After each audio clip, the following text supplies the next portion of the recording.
Good afternoon. Welcome to the weekly end of session edition of the WRAP. I'm Laura Leslie, WRAL Capitol Bureau Chief. And I'm Bryan Anderson, WRAL State Government Reporter. And we didn't think they could do it, but they did. They said they were going to be out this week. You got to have faith. You got to have faith. That's going to end. After years here, I don't have faith, but I was pleasantly surprised.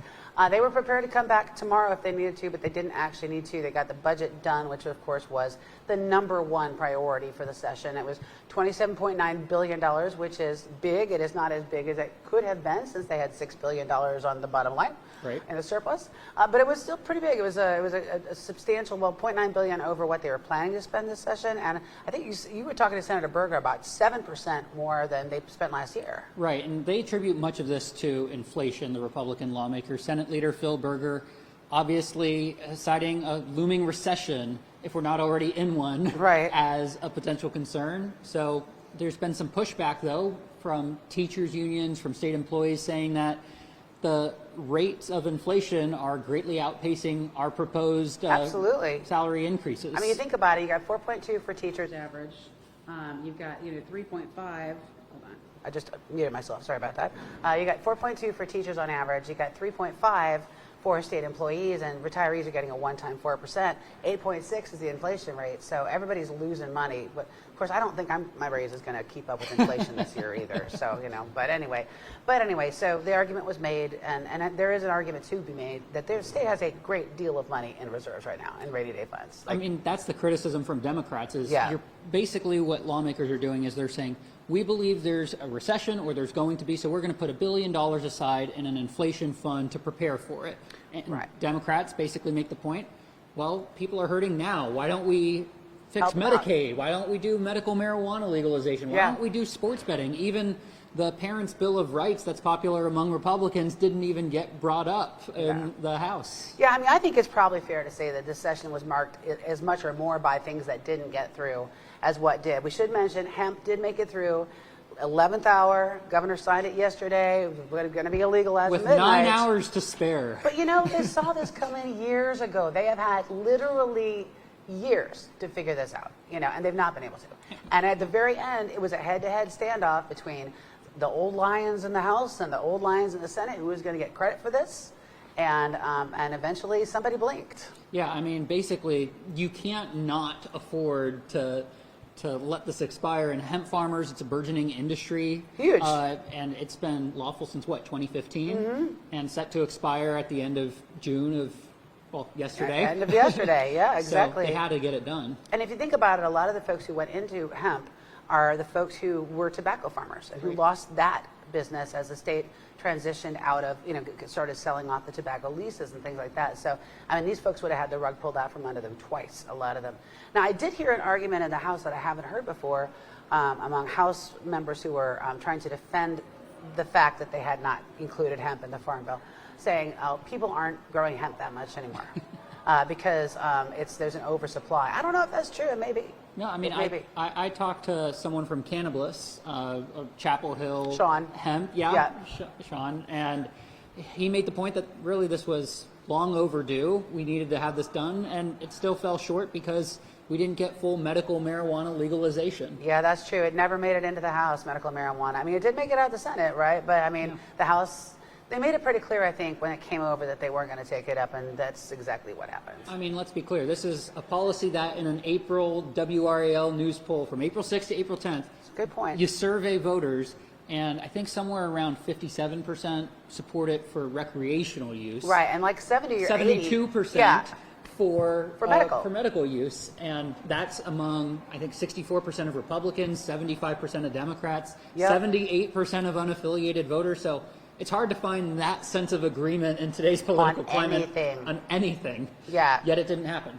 It didn't happen. Well, I mean, there's still social conservatives here who just are not going to go there yet. So, in fact, they want to try to make sure that we don't federally legalize it and allow it in North Carolina as well. So, yeah, that's so much for that. Also, another so much for the Parental Bill of Rights. Yes. Did not make it. That made it through the Senate. House said they weren't going to take it up, and by gosh, did not. And it was controversial for people who aren't familiar with it. It basically said we're going to basically make classroom instruction materials for K-3 students not allowed to include teaching of gender orientation, sexuality, and some of these potentially concerning topics for Republican lawmakers. K-3, which...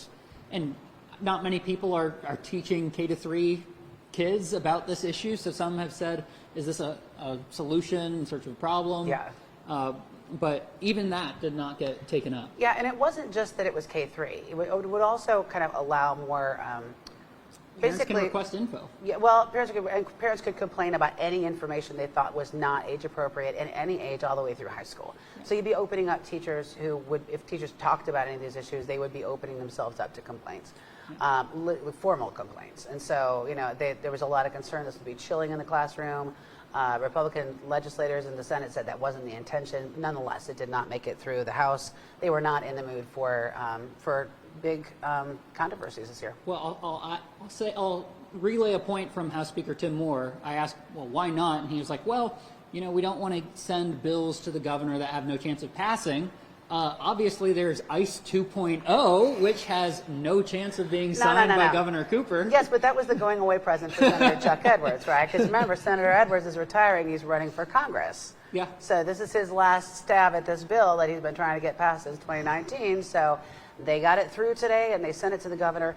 It's a little bit different from the last ICE bill. Last one that they had would have required the sheriffs and local law enforcement to check basically anybody who was arrested and taken into custody, check their detainer status, yeah. their immigration status. This confines it to largely violent crimes and domestic charges. Right, trafficking, yeah. Other violent crimes, and yes. So it's more narrowly tailored. And Edwards said he thinks that there should be support for it. Not a single Democrat in either chamber voted for this bill. So, will Cooper? Definitely not. Probably not. I would not see that. And it does raise the question. I mean, how do you determine whose legal status you can determine, right? Right. Can a sheriff look at me and guess that I'm probably here legally? Yeah.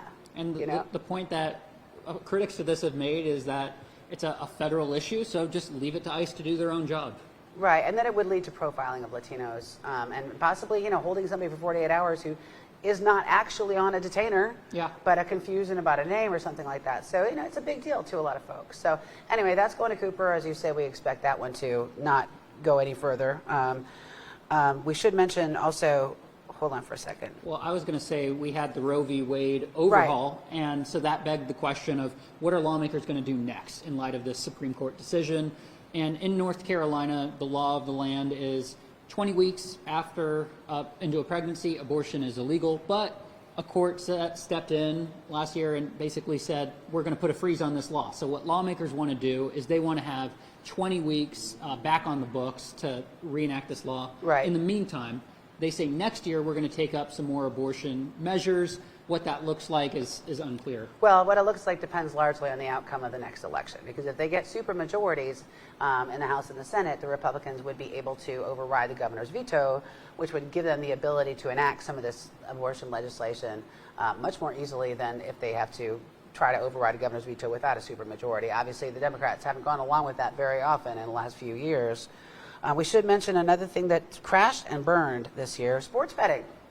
Looked so good. It made it through the Senate. It was on the House floor. Both chambers passed at least one bill here. Yeah, it's just not the same bill. So the one that went through the House actually failed. Yeah. Actually failed because what happened is first Representative Autry got up and ran an amendment that removed college sports from the betting. And it was like at that point you kind of knew it was going down. Because, that's half the revenue right there. Like in North Carolina, what do people bet on? Yeah. College sports. So it ended up crashing and burning. And so it is as dead as it can get but for the session. However, nothing, with the caveat, nothing is ever really dead here. Yeah. There were two bills that were supposed to work in tandem, and they just didn't in the end. Yep, did not happen. They passed one of them, and they didn't pass the other one. So, and unfortunately, if you keep in mind, whatever fails in the House, unless it's moved to reconsider, fails permanently. You can't reconsider that during that session.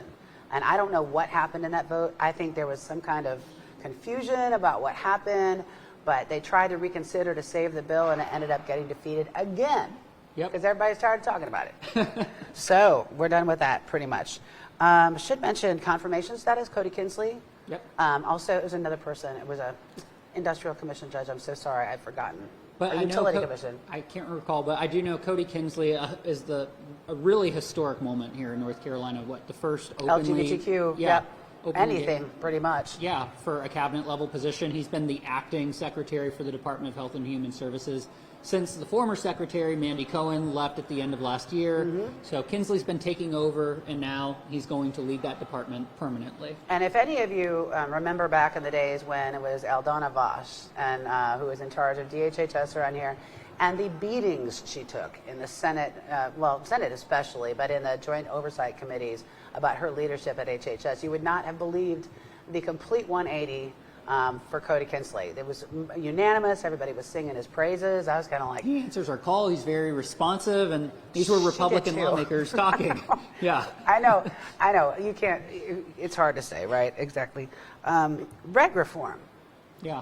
So what happened with that today? So it's a little bit messy. To put it simply, there's a questionable provision in there, and basically what it does is critics say it could lead to predatory lending, and basically buried in some contracts there's language where a borrower might agree to have to basically pay back their creditor forcibly, kind of. Yeah, it has to do with how many payments you can miss. Yeah. So what this bill would have done, it would have said for these people who take these high interest loans, like these consumer loans, said if you miss a payment, they can pretty much go straight to confession of judgment, whatever they call it, and you could already start garnishing somebody's wages. Yeah. Or force them to repay the whole loan for missing one single payment without ever going to court. And so what happened is that passed the Senate here today. We're speaking on a Friday, and then it went over to the House. The House passed that as well. So it's the law if Cooper signs it. If Cooper signs it, which I think is a big if. Yeah, but what also happened is they had a separate bill with an amendment to basically strike down that provision. The problem is by the time that amendment was brought up, the Senate already says, bye, we're out of here. So that's the holdup, and it really comes down to whether Cooper will sign this or not. It really does, because, I mean, the reason they couldn't amend the bill itself is because it was a conference committee report. Just like the budget, you can't amend a conference committee report. It's got to be passed the same way in both chambers. So they had to add the amendment to a separate bill, but all the Senate has to do is not take that bill up, and the provision would stay in the law, which is something that some of the Democrats pointed out on the floor as they voted for it, or voted against it. So I will be very interested to see if the governor signs that bill or not. Yeah. Anything else that caught your attention this week? I mean, God knows there was a lot, but... Congressman Greg Murphy caught my attention this week. Oh, boy, yeah, with a deleted tweet. What did it say, Laura? It said, nobody forces anybody to have sex. Which there are 460+ thousand victims of rape or sexual assault, according to the latest federal statistics. So that tweet was deleted within about 3 hours or so, but we found it. Certainly was reported and had some sizable backlash, particularly with the state Democratic Party putting out a statement critical of that. Well, of course. I mean, he's not really in any danger of losing his congressional seat. He's in a fairly safe district. And he's a practicing physician, though, too. He is a practicing doctor, which makes it a little bit worse. Yeah. It does. It makes it a little worse. But anyway, everybody makes mistakes, including me. So, there you go. Anything else? I think that was the main highlights, obviously. Keep up to date with nccapital.com. I'm sure you're going to see a lot more, too. I do want to mention, though, Medicaid also did not go through. And there was a little bit of a kerfluffle about it today. Apparently, the House was really upset at the Senate because the House wanted to come back in December and insert a line in the adjournment resolution that would let them take up Medicaid expansion in December. To study the issue of Medicaid expansion and then possibly have a vote on it. It's not straight Medicaid expansion as the Senate wants. Right. But in the meantime, the Senate has said we're not doing this, and so the Senate went ahead and passed its own resolution without that language in December. So I gather that did not make a lot of friends in the House Republican caucus. However, as Speaker Moore pointed out on the floor today, an adjournment resolution can always be amended. Yep. And gosh knows they've certainly done it before. So, yeah, stay tuned on that one. All right. Well, hey, thank you very much for your time, and thanks for joining us and catching up with this session. And we'll catch you next week here on The Wrap.